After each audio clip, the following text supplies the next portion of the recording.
The body remembers things we never learned.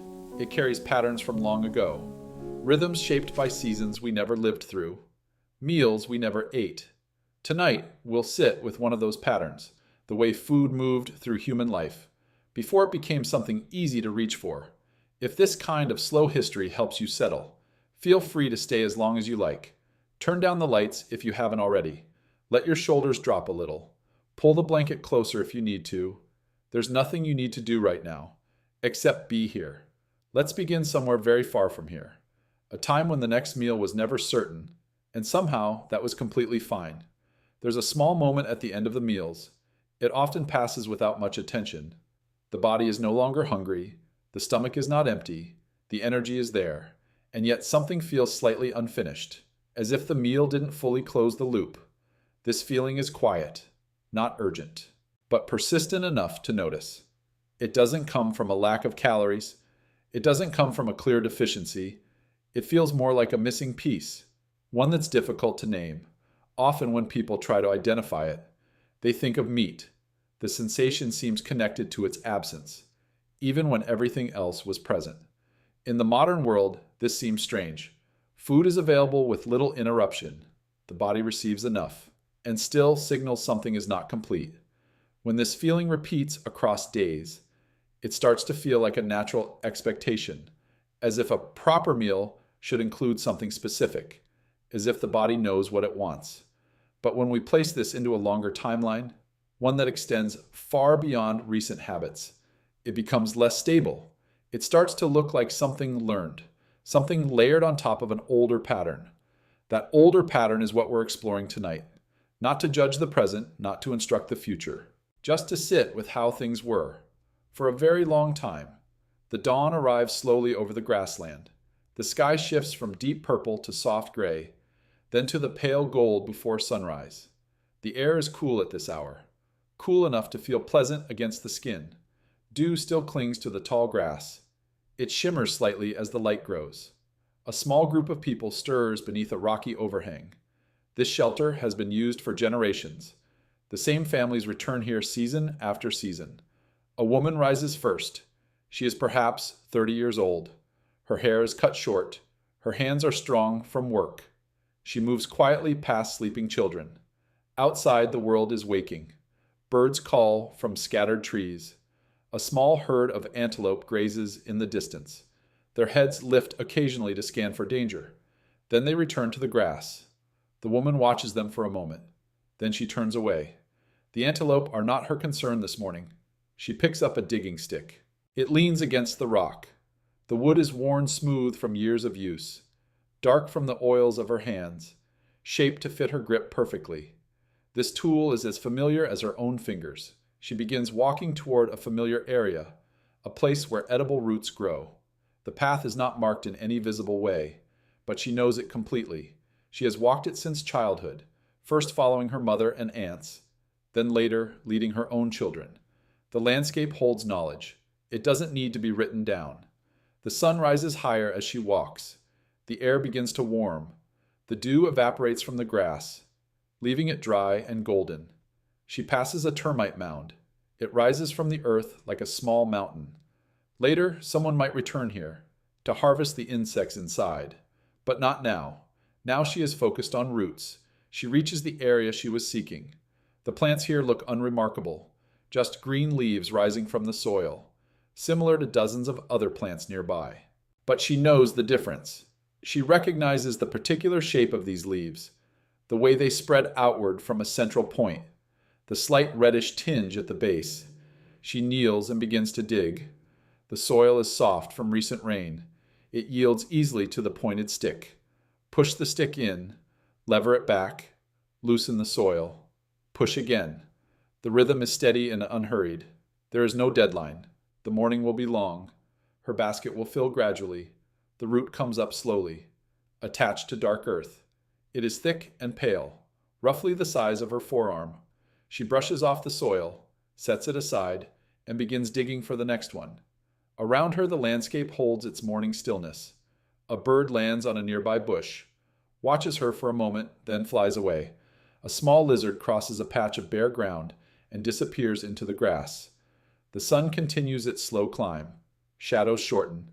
The air grows warmer. This is how the morning passes, quietly, without event, without urgency, just the steady rhythm of digging, the gradual filling of the basket, the peaceful presence of a person, doing what people have always done, finding food, continuing, living. The gathering work spreads across the landscape. Other figures move at their own pace, each following their own knowledge, to their own familiar places. An older man walks slowly toward some trees. A particular seed-bearing grass grows there. He has been coming to this place for decades. He knows the seeds ripen at this time of year. The walk takes time. His knees ache slightly from years of use. He doesn't move as quickly as before, but there is no hurry. The seeds will wait. They have been ripening for weeks. They will remain on the stalks for several more days. He has time. When he reaches the trees, he finds the grass exactly as expected. The stalks are heavy with seeds, bending slightly under their own weight.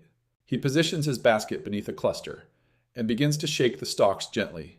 Seeds fall like tiny drops of rain, collecting in the basket with a soft rustling sound. The work is repetitive and calming. Shake, wait, move to the next cluster. Shake again. The basket fills slowly, a layer of seeds at the bottom. The shade of the trees is pleasant. A slight breeze moves through the leaves, creating a gentle sound that blends with the rustling of seeds. Elsewhere, two children walk with their grandmother. They are heading to a termite mound.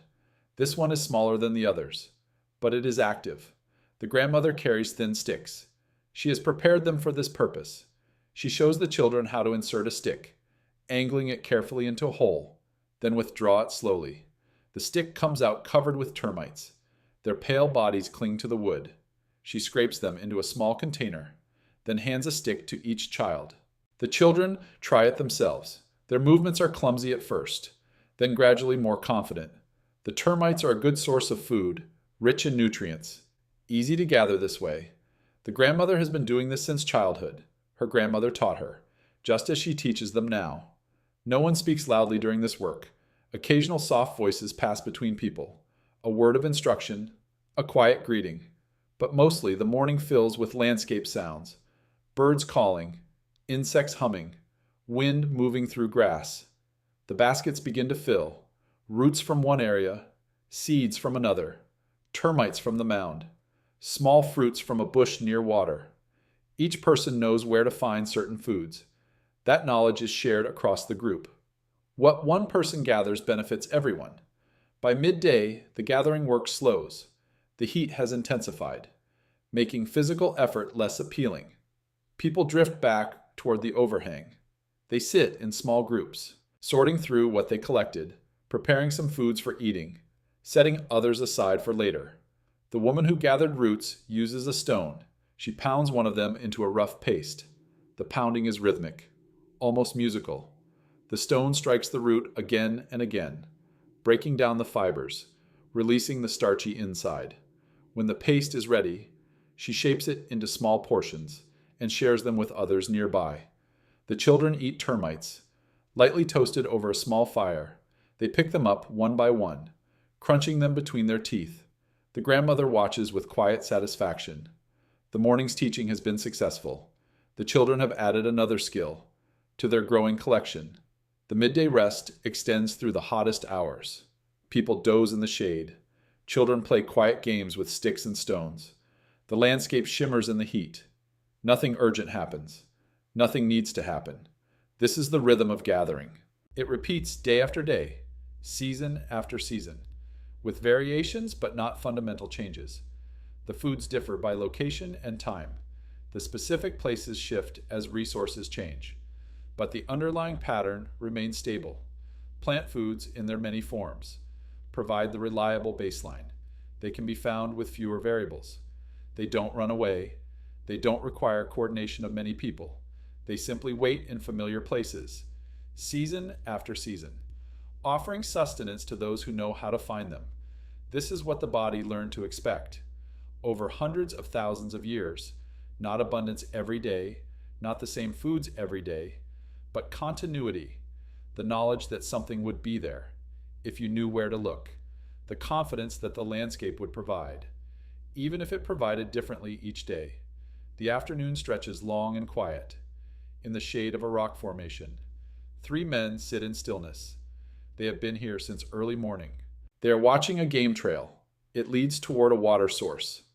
The trail is faint but visible, a narrow path worn into the earth by the passage of many hooves over many seasons. The men wait. One of them turns a small stone in his fingers, feeling its smoothness. The stone is warm from the sun. He doesn't think about why he holds it.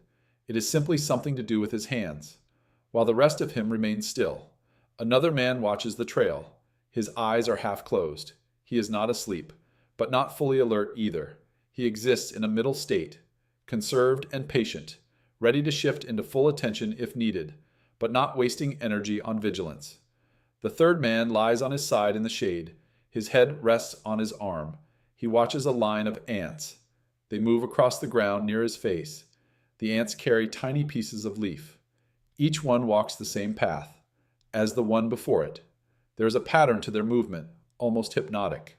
He watches them for a long time, without thinking anything in particular. The waiting is not frustrating. It is simply part of the pattern. Sometimes animals appear along the trail. Other times, hours pass and nothing comes. Both outcomes are normal. Both have happened many times before. The men don't expect success. They simply wait and see what the day brings. A lizard crosses a nearby rock and disappears into a crack. The movement catches one man's eye, but he doesn't react beyond noticing. The lizard is not what they're waiting for. The sun moves slowly across the sky. Shadows shift and lengthen. The heat begins to soften. The light becomes more golden. Still, the men wait. The stone continues to turn in one man's fingers. The ants continue their procession. The trail remains empty. This is the nature of hunting. In this world, it is not action and excitement. It is mostly waiting, watching, being present, without demanding that anything happen. The animals will come or they won't. The men cannot control this. They can only be here, ready, patient, accepting whatever the day offers. Hours pass. The men shift positions occasionally, stretch stiff muscles, take small sips of water from dried gourds. They don't speak. There is nothing to say. That would improve the situation. Words would only disturb the stillness. A bird circles overhead. Its shadow passes over the ground. A fleeting darkness that comes and goes. One man looks up, tracks the bird's movement, then looks away. The afternoon grows later. The light continues to change. The men have been waiting most of the day. Their bodies have settled into the waiting, like water settling into a container. There is no tension in them, no impatience. They have done this many times before. They will do it many times again, whether animals come today or not. The pattern will continue. Tomorrow there will be other opportunities, other trails to watch, other days of waiting. The hunt is not a single event. It is an ongoing relationship with the landscape and the animals that move through it, built on patience and presence and the willingness to accept uncertainty. Today, we don't see which outcome arrives. The men continue waiting as the scene fades. Perhaps something will come. Perhaps nothing will. Either way, they will return to camp as evening approaches, joining the others around the fire, eating whatever food has been gathered. The waiting is the point. The patience is the skill. And the body that learned this patience carries it forward still, even into a world where waiting has become rare. The human body that developed across these stretches of time was not shaped by abundance. It was shaped by variation, by seasons that shifted, by landscapes that offered different things, by the uncertainty of what each day would bring. This created a particular kind of intelligence within the body itself. Not the thinking intelligence of the mind, but a deeper, older intelligence, an ability to adjust, to continue, to function well across different circumstances, without requiring any single circumstance to repeat. The human digestive system reflects this. It evolved to handle many different foods, teeth suited for different textures, from soft fruits to tough roots, to occasional meat, a gut capable of processing both plants and animals, extracting nutrients from whatever arrived, enzymatic systems that could shift their activity, depending on what was eaten. When more starch arrived, more starch-breaking enzymes became active. When more protein arrived, the systems adjusted accordingly. The body didn't depend on the same thing every day. It expected variation and prepared for it. This flexibility was not a limitation. It was a profound strength. A body that required one specific food daily would be at a disadvantage. It would depend on stability. That simply didn't exist across most of human history. Instead, the body developed around the ability to bridge gaps, to store energy when food was abundant, to release it slowly when food was scarce, to continue functioning through periods when certain types of food weren't available, to remain stable, even when the external world was anything but stable. This is still present in the body today. The same systems developed over hundreds of thousands of years continue to operate. Even though conditions have changed dramatically, the body you're resting in right now still carries this capacity. It still knows how to adjust, how to wait, how to continue through variation. The body holds things. It stores what arrives abundantly and releases it slowly when nothing new comes. A good meal from 3 days ago is still present in some form. Energy sitting quietly in tissue. Minerals resting in bone. Fats waiting for the moment they might be needed. There is no urgency built into this system. It doesn't panic when the same food doesn't appear. It simply adjusts, drawing on what has been stored, shifting its processes to match what's available. This is how the body learned to live, across a very long time, when meals didn't arrive on schedule, and no one expected them to. The presence of meat when available was valuable. It provided concentrated energy and nutrients. It was worth pursuing, worth celebrating when the hunt succeeded. But its value didn't make it necessary every day. The body could benefit greatly when it appeared, while also functioning well, during the many days when it didn't. This distinction is subtle but important. A food can be significant without being constant. A resource can be valuable without being necessary at every meal. The body's flexibility allows for this. It doesn't create a strict demand for any single item. It creates a broad capacity to work with whatever arrives. If you're still awake and following along, you might notice the story has been moving slowly, through time and ideas, without building toward anything in particular. This is intentional. The pace mirrors the pattern we're describing, a rhythm of variation and continuity, a way of being that doesn't require dramatic events to feel complete. The body we've been talking about, the one that learned to wait and adjust, and continue through variation, is the same body you're resting in right now. It knows how to settle. It knows how to let go of the day. You can let it do that work, while the words continue quietly in the background. There's nothing you need to remember from this, nothing you need to do with the information. It is simply here, like the landscape we've been describing. Present, unhurried, waiting to be noticed or not, depending on where your attention wants to go. Evening arrives over the early human camp. The light shifts from bright afternoon gold to the softer tones of late day. Shadows lengthen. The air begins to cool. A fire burns in a cleared area near the overhang. The fire has been maintained since morning, fed with dry wood from the surrounding area. It burns low now. The flames are small but steady. The coals beneath glow with deep heat. People gather around the fire. In a loose circle, they settle onto the ground. Some sit cross-legged. Others lean against rocks or each other. Children find places near their mothers. The elderly claim spots closest to the warmth. Today the hunters returned with meat. It doesn't happen every day, but today it happened. A successful pursuit, a clean result, a carrying of the animal back to camp. Now the meat is being prepared over the fire. The smell fills the air, rich and savory. The aroma of fat dripping onto coals, sizzling gently. It is a smell that triggers something deep, a recognition, an anticipation. The people breathe it in without conscious thought, their bodies responding to the presence of food. The meat is divided carefully. This is not a casual distribution. There are patterns to follow, relationships to honor, fairness to maintain.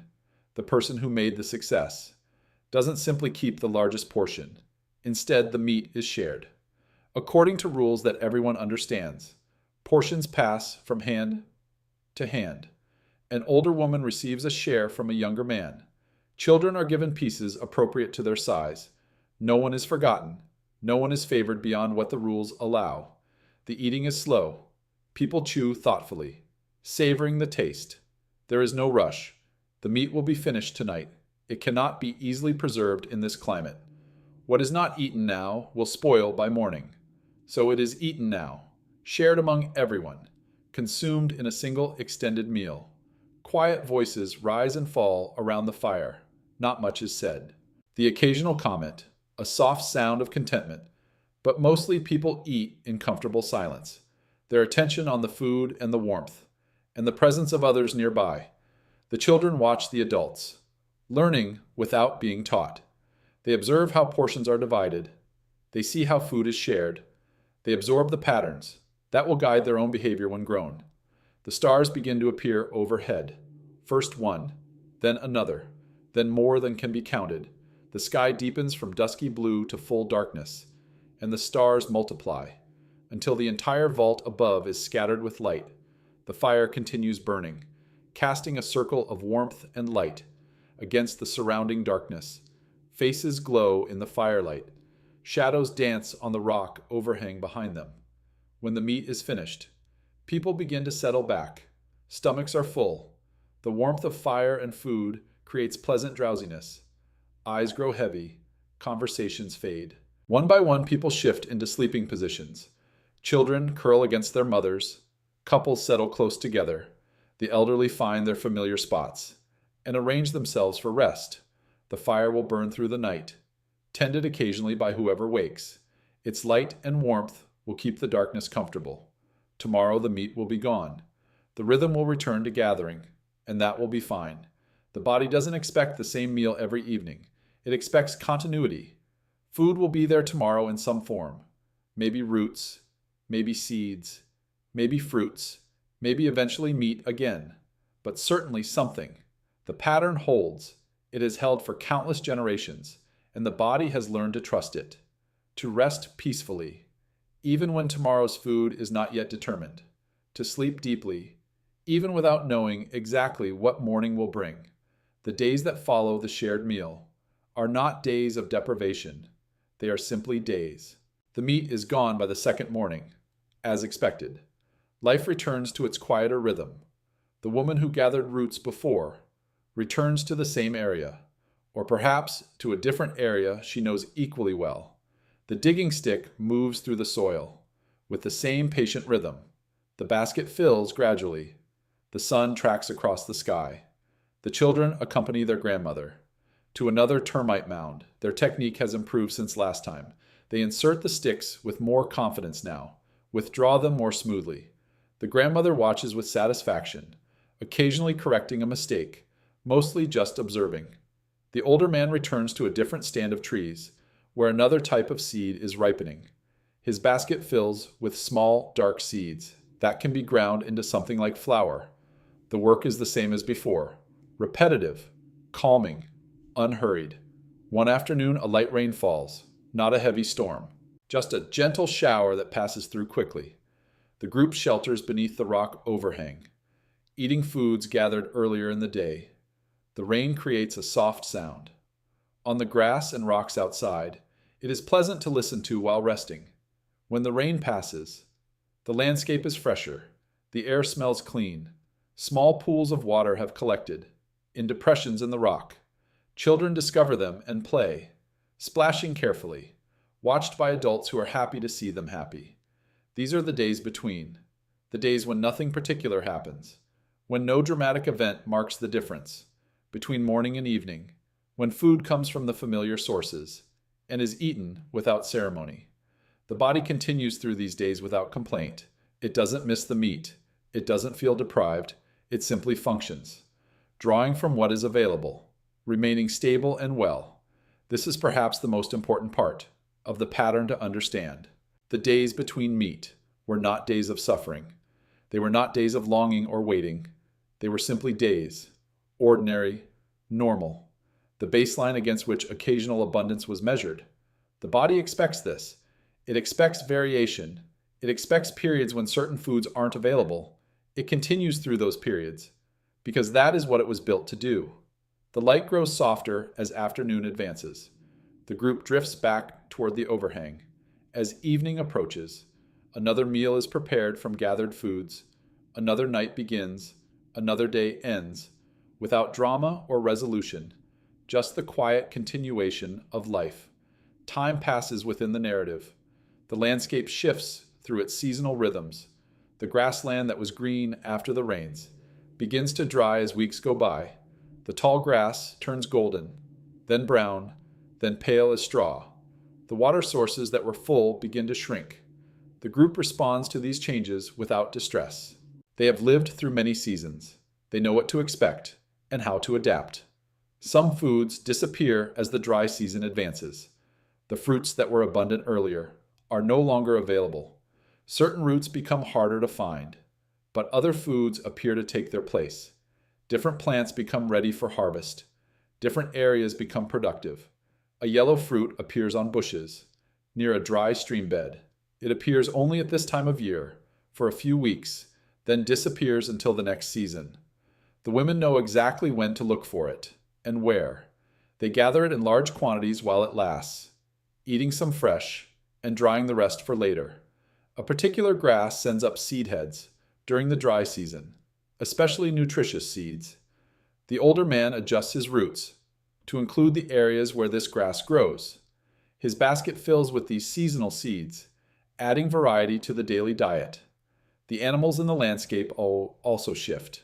Some move away areas with more water. Others gather closely around remaining water sources, making hunting potentially more productive, but also more uncertain. The group's understanding of these patterns is deep and detailed.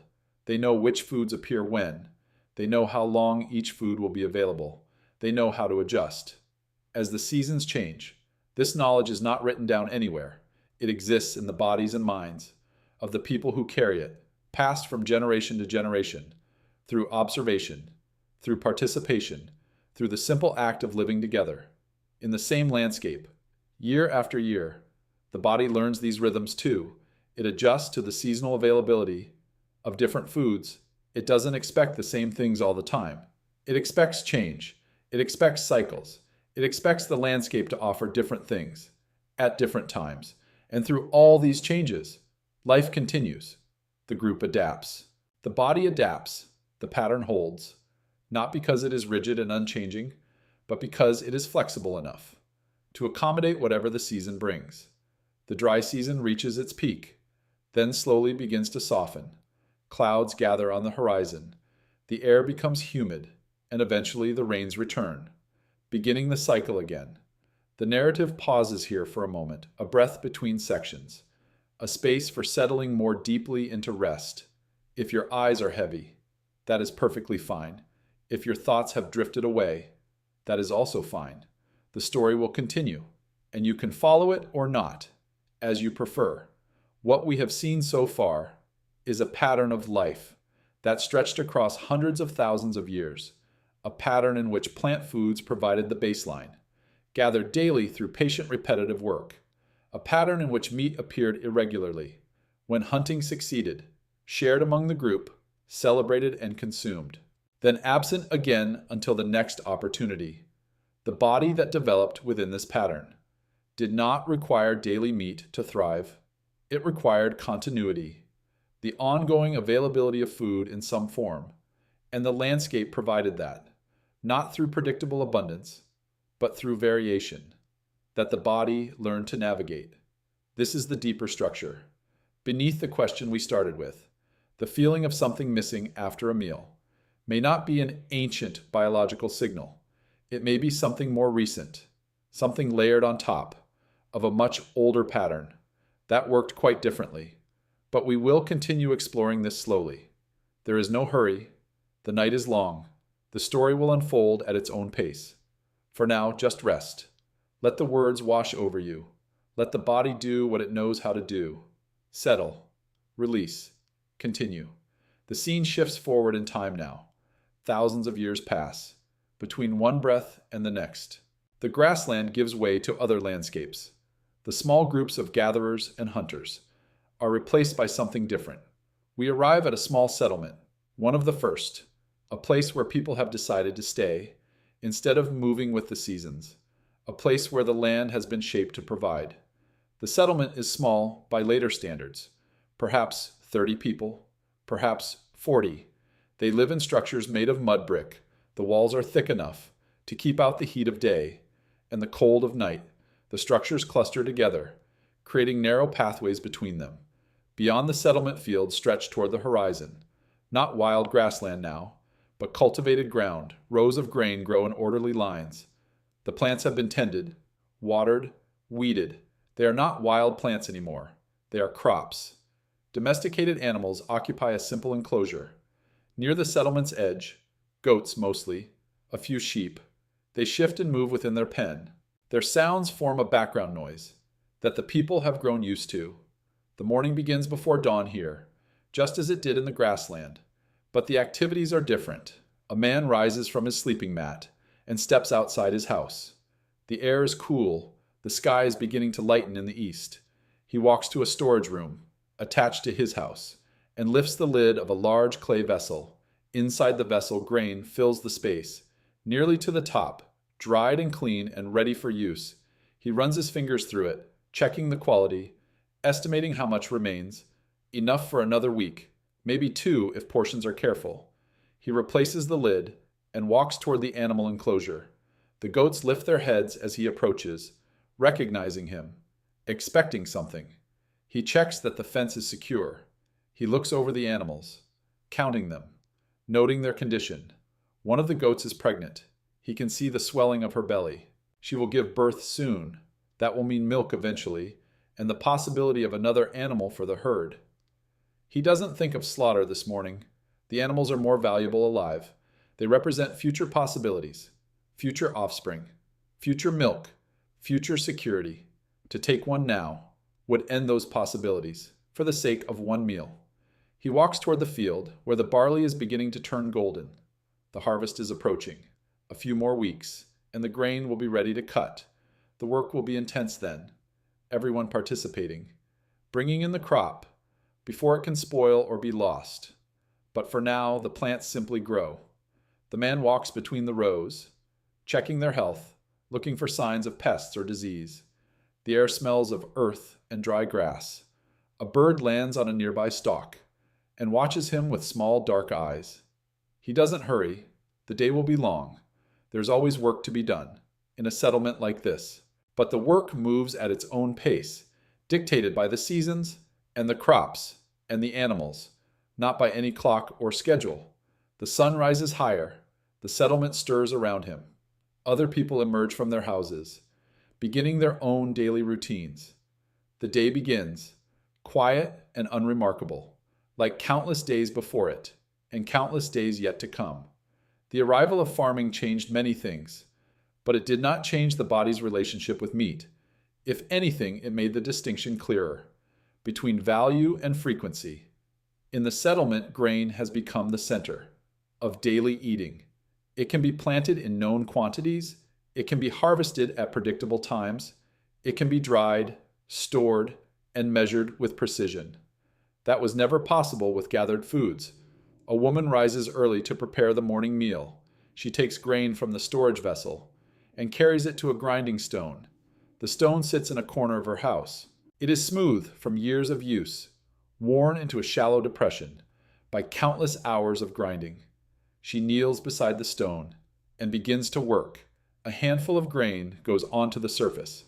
A smaller stone, held in both hands, moves back and forth across the grain, crushing it into flour. The motion is rhythmic and repetitive, back and forth, back and forth. The grain gradually transforms. The sound of grinding fills the small house. It is a sound that defines this way of life, a sound heard every morning, in every house, across the entire settlement, when enough flour has been ground. The woman mixes it with water. To form a simple dough, she shapes the dough into flat rounds and places them on a hot stone near the fire. They cook quickly, puffing slightly, developing a light brown surface. The flatbread is ready.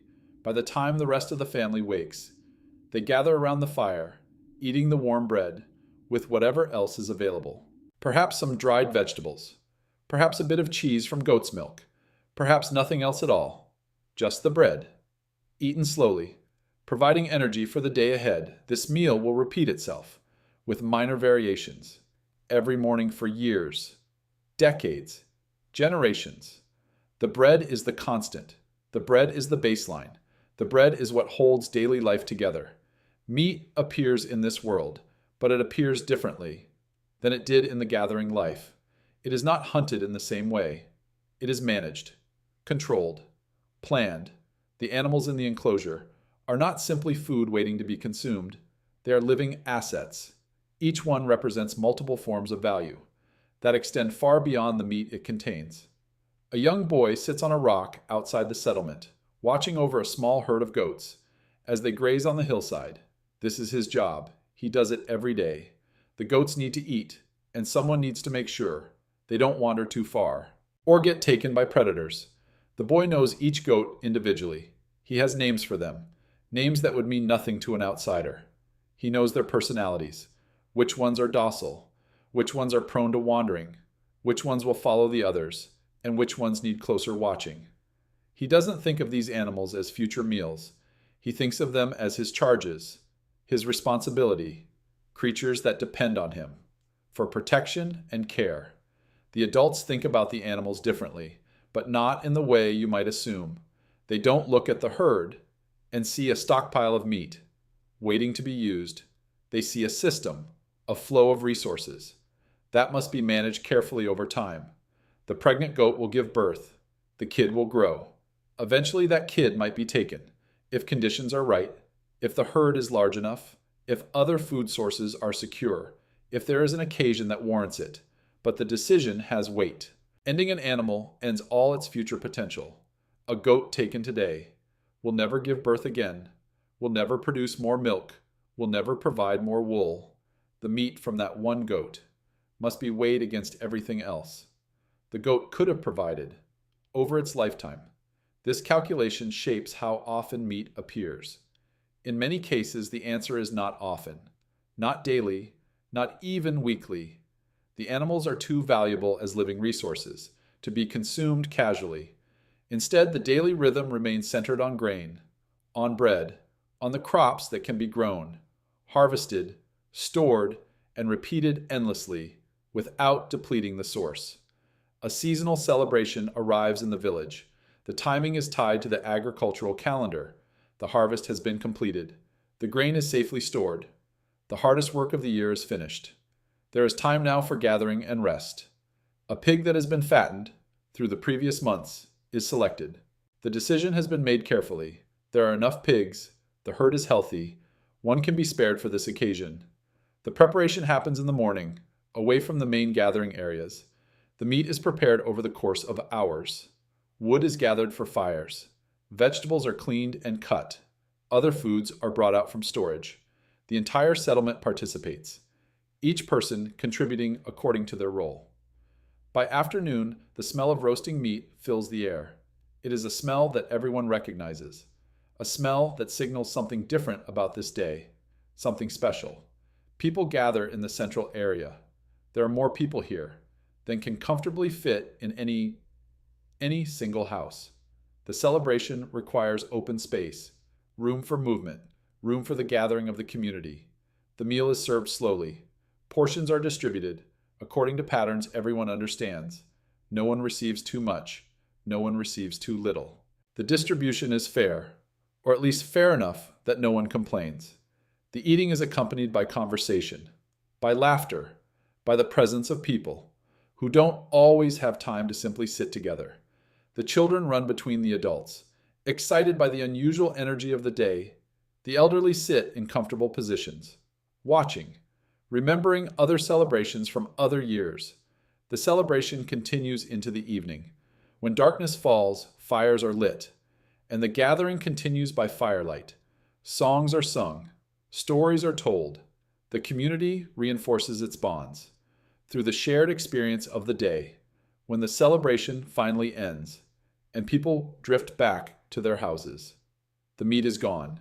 It has been consumed entirely. There is nothing left to preserve. nothing left to carry over into the next day. Tomorrow, the ordinary rhythm will return. Bread in the morning, work in the fields or with the animals, simple meals made from stored foods. The baseline that holds daily life together. The celebration was a moment, a peak, an interruption in the usual pattern. It will happen again at the next appropriate time, following the same general shape. But between celebrations, life continues without meat, and that continuation is completely normal. The morning after the celebration arrives quietly. The settlement wakes slowly, still settled from the previous day's abundance. People move with a relaxed quality, different from ordinary mornings. Breakfast is simple. Leftover bread from yesterday, perhaps some dried fruit, perhaps nothing at all. For those who are still full, the body doesn't demand immediate replacement of what was consumed. It carries forward the energy from the feast, releasing it slowly, bridging the gap until the next meal. The woman returns to her grinding stone. The rhythm of grain processing resumes. Back and forth, back and forth. The flour accumulates. The flatbread is prepared. The pattern reasserts itself without effort. The man checks his grain stores, confirming what he already knew. Enough for another week, maybe more. The harvest was good this year. There is security in the fullness of the storage vessels. The boy takes the goats out to graze. The pregnant goat moves more slowly now. Her time is approaching. He watches her carefully, ready to call for help if she struggles. Life continues. The celebration is already becoming a memory. Something that happened. Something that will happen again. But not something that defines the everyday. This is the pattern agricultural life established. A pattern of ordinary days anchored by grain, interrupted occasionally by moments of meat. The moments were meaningful, precisely because they were not constant. They stood out against the background of simpler meals. The body moving through this pattern did not need to be rebuilt. It did not require a fundamental change. From the gathering life, the same flexibility that allowed it to function through variation in the grassland, allowed it to function through variation here. Different foods, different sources, different rhythms of availability, but the underlying capacity remained the same. The body continued to adjust, to wait, to remain stable through change. The narrative pauses again here, a moment of quiet between sections, a space for the breath to slow, and the body to settle more deeply. We have moved through many thousands of years now, from the grasslands of early human life, through the emergence of agriculture, into the settled communities, where grain became the center of daily eating. In all of this, the pattern has remained consistent. In its fundamental shape, meat appears, valued and shared and consumed, then it is absent, and life continues anyway. The body doesn't collapse, the community doesn't falter. Everything simply adjusts and moves forward. This is the deeper truth, beneath the surface of the question we started with.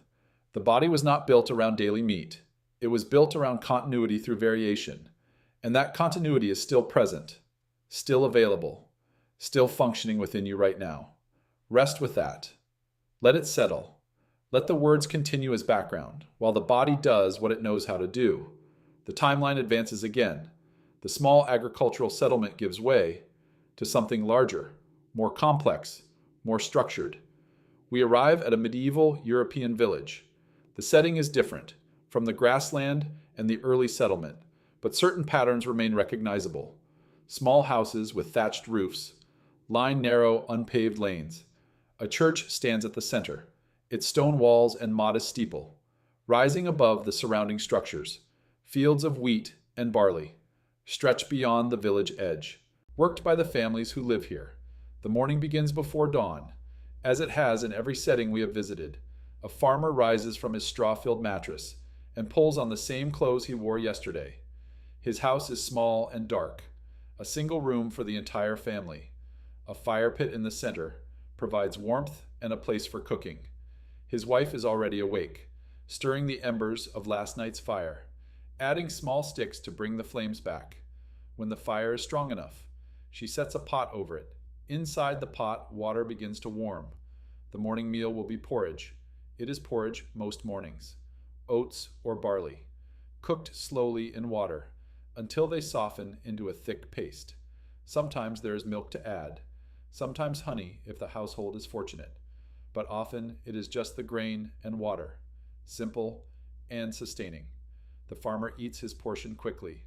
Standing near the fire, he has work to do, the fields wait, the crops need tending. The day will be long, and he wants to begin. While the air is still cool, he walks out into the gray light of early morning. Other figures move through the village, beginning their own days. A neighbor drives a pair of oxen toward the fields. A woman carries water from the well. Children still too young to work play quietly in a doorway, waiting for the day to warm. The farmer reaches his strip of land in the common field. His plot is narrow and long, running between the plots of his neighbors. This is how the field has been divided. For generations, each family working their own strip, all of them sharing the larger landscape. He takes up his hoe and begins the work of weeding. The motion is repetitive and familiar. Bend, chop, straighten, step forward, bend again.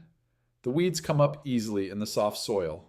The crop plants remain, their roots undisturbed. The sun rises higher as he works. The air warms. Sweat begins to gather on his forehead. He pauses occasionally to drink from a leather flask, then returns to the work. There is no hurry, but there is no stopping either.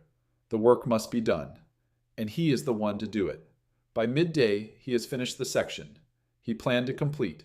He rests in the shade of a tree, at the field's edge, eating a piece of bread that his wife packed for him.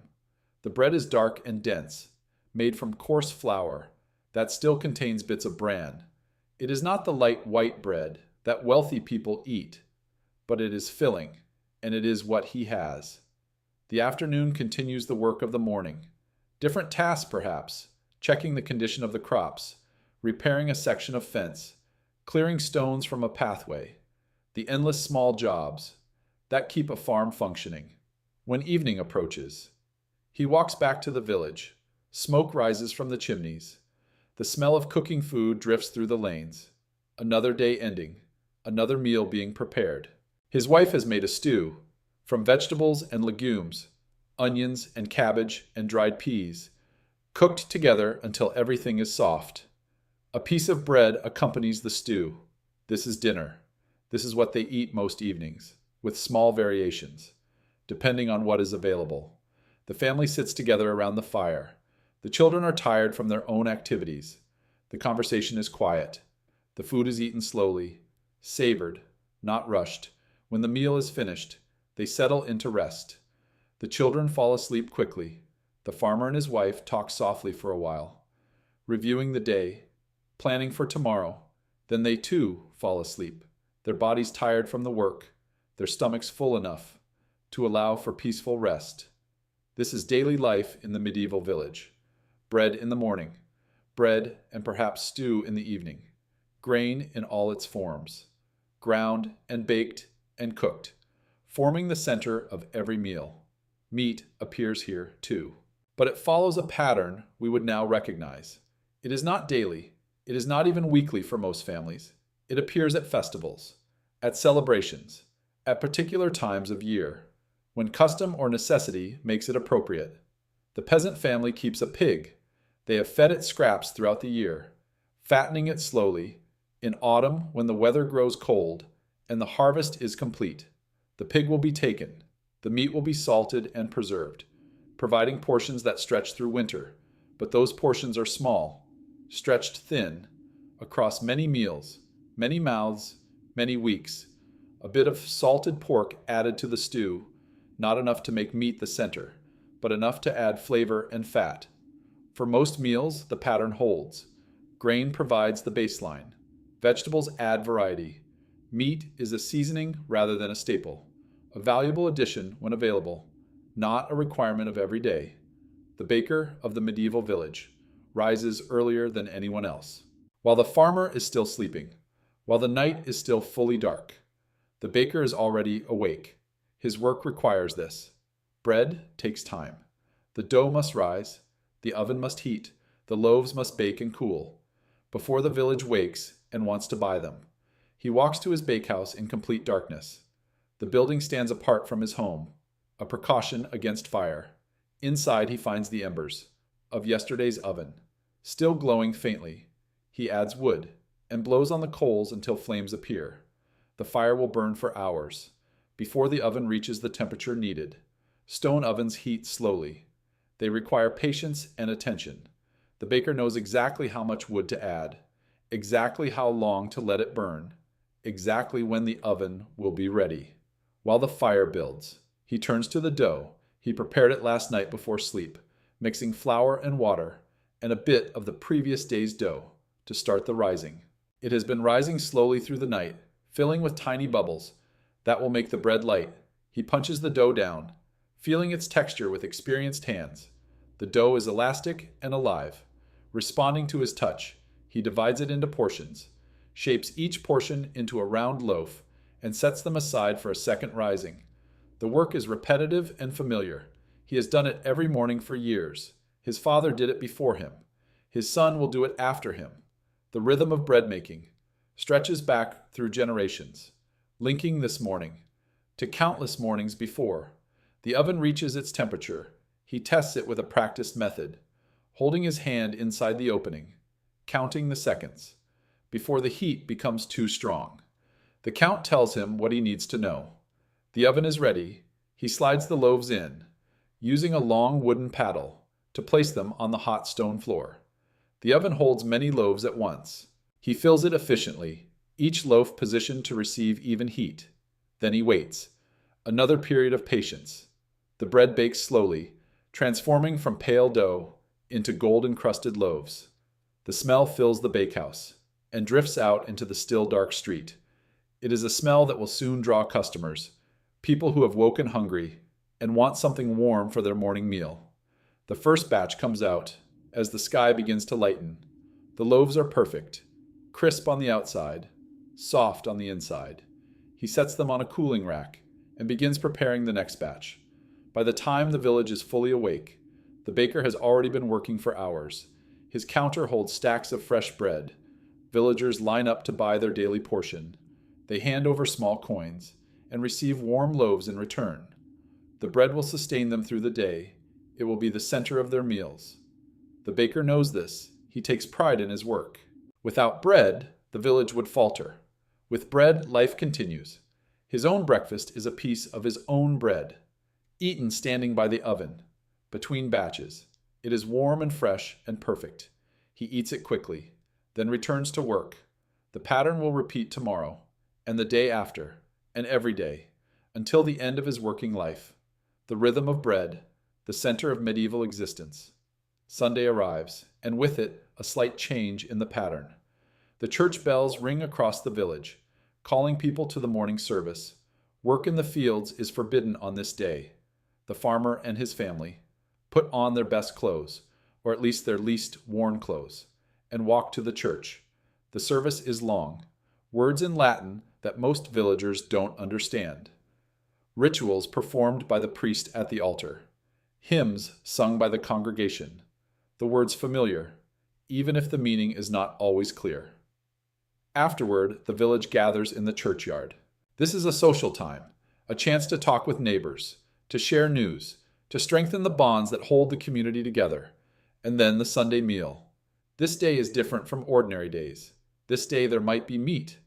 The farmer's wife has saved a small piece of salted pork for this occasion. She has simmered it with vegetables, creating a stew that is richer than the usual fare. The meat adds flavor and substance that is missing from ordinary meals. The family gathers around the table. The stew is served. The bread is broken. For a moment, everything feels abundant. The children eat with particular enthusiasm. Meat is not common in their experience. It is special, a treat, something to be savored. The farmer eats more slowly, appreciating the taste, but also thinking about the cost. The piece of pork they are eating now is one less piece available for the weeks ahead. The balance must be managed. The preservation must be stretched to last. But today is Sunday. Today for a little while. They eat differently, and tomorrow when the ordinary rhythm returns, the memory of today's meal will sustain them. By afternoon, the meal is finished. The family rests. The children play outside. The farmer sits by the door, watching the clouds move across the sky. There is nothing that needs to be done. The day is for rest, for recovery, for gathering strength, before another week of work begins. Evening arrives gently, another simple meal, just bread and whatever is left from lunch. The children fall asleep early, tired from playing. The adults follow soon after. The week stretches ahead, full of work and ordinary meals, another cycle. In the endless pattern of agricultural life, the medieval period passes, like a long, slow breath. Generations live and die within its rhythms. Bread remains the center. Meat remains the occasional punctuation. The body continues to do what it has always done, adjusting, waiting, remaining stable through variation. When we look back across all this history, from the grasslands to the early settlements to the medieval villages, a pattern becomes visible that might otherwise be easy to miss. The human story was not moving toward daily meat as an inevitable destination. It was moving through different food systems, each with its own constraints, and in many of those systems, plant foods formed the regular ground, while meat remained a valued, but less constant presence. This is not a failure of those systems. It is not a sign that people were deprived, or suffering, or waiting for something better. It is simply how life organized itself, around the resources that were available, and the knowledge that existed at the time. The body that moved through all these systems did not need to be fundamentally rebuilt at each stage. Its flexibility continued to apply. It could function within gathering societies, and farming societies, and medieval villages, adjusting to different patterns of intake, without requiring that any single food become constant. This flexibility is the deepest gift of our biological inheritance, not a dependence on specific items, but an ability to continue through variation, to remain stable when circumstances change, to trust that continuity is possible, even when repetition is not. The modern world we live in now is different from all of these earlier systems, different in ways that are still being understood. Food is available with consistency that would have been unimaginable to earlier generations. The same items can appear day after day, week after week, without interruption. Repetition has become the norm, rather than the exception.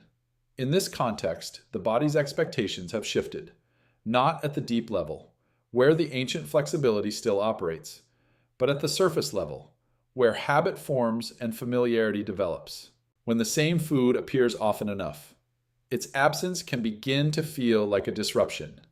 Even if the body is perfectly capable of functioning without it, the expectation created by repetition can become stronger than the historical pattern that lies beneath. This is where the feeling we started with might originate. The sensation that something is missing after a meal, the quiet sense of incompleteness, even when enough has been eaten. It may not be an ancient signal, rising from the depths of biological necessity.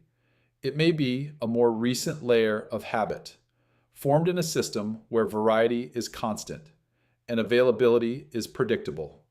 The body that learned to continue through variation is now placed in a system of repetition, and when that repetition is interrupted, even slightly, the difference is felt, but beneath that surface experience, the deeper structure remains unchanged.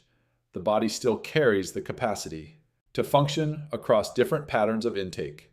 It still knows how to adjust, how to wait, how to remain stable, without needing the same food to return day after day. This is not a rejection of the present. It is simply a reminder of scale. What feels necessary today may be shaped by a system that did not exist for most of human time. What feels incomplete may be a reflection of habit, rather than a reflection of deep biological need. We do not usually think of the body as patient. We think of it as demanding, hungry, restless, always wanting something. But the longer story suggests something different. It suggests a body that learned to wait, to continue through uncertainty, to remain steady even when the world did not provide exactly what was expected. That patience is not something that needs to be rebuilt or practiced. It is already present, inherited from generations who lived differently, available whenever it is needed. The body you are resting in right now carries this patience. It has always carried it, even if the conditions of modern life make it less visible, less often called upon, less recognized for what it is.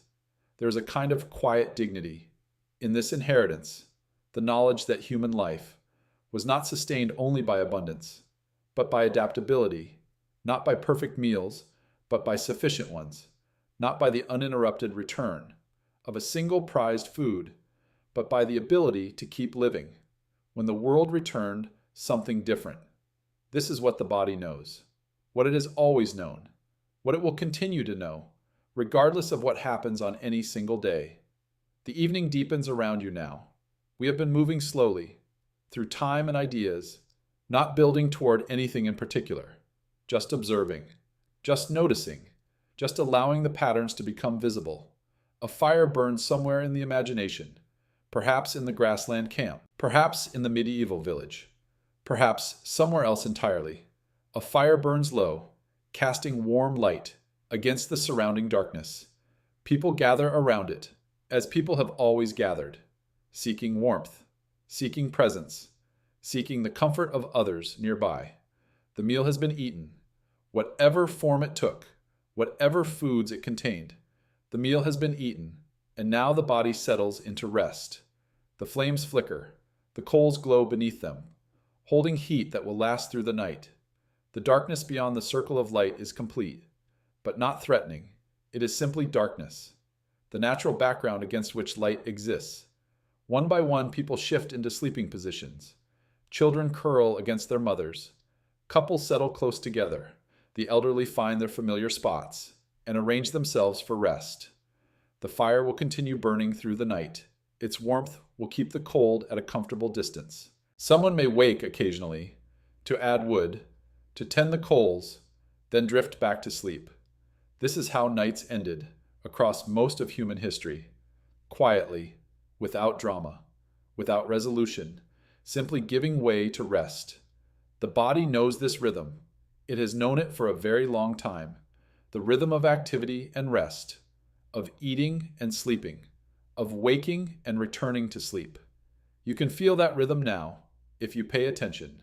The slowing of the breath, the heaviness of the limbs, the gradual release of tension from muscles that no longer need to hold anything. The story has been moving toward this moment all along.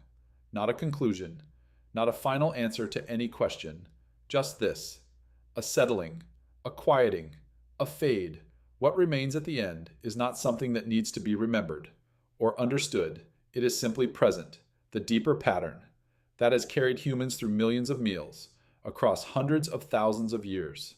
The body's deepest strength may never have been its ability to receive the same thing over and over. It may have been its ability to remain human, thoughtful, social, and alive, even when the world answered hunger, with variation instead of certainty. That strength is still here. It has always been here. It will continue to be here, regardless of what any single day or any single meal happens to contain. The question we started with no longer needs to be answered in the way it first appeared. It does not need a sharp conclusion or a fixed rule about what humans should eat.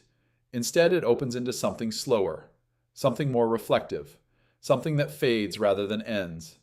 The human body is not built around certainty in the way modern life often suggests.